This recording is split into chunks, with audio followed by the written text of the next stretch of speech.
ये जो friendship detector machine है ये 4 डीसी बैटरी से चलता है, जो नॉर्मली टॉर्च में यूज होता है, ठीक ना। 1.5 volt multiply by 4 total 6 volt. तो दो आउटपुट है आया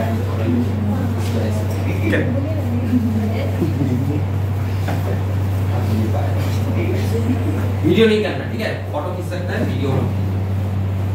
तो मैंने स्विच ऑन करने जा रहा हूँ, तो रेडी 1 2 3 एक लाइट ब्लिंक किया, मतलब मशीन स्टार्ट हो गई।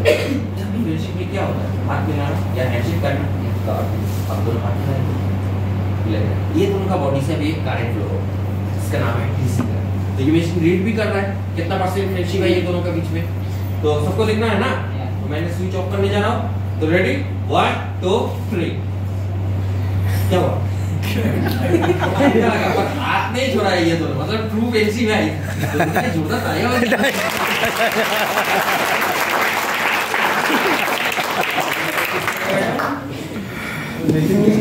एक बात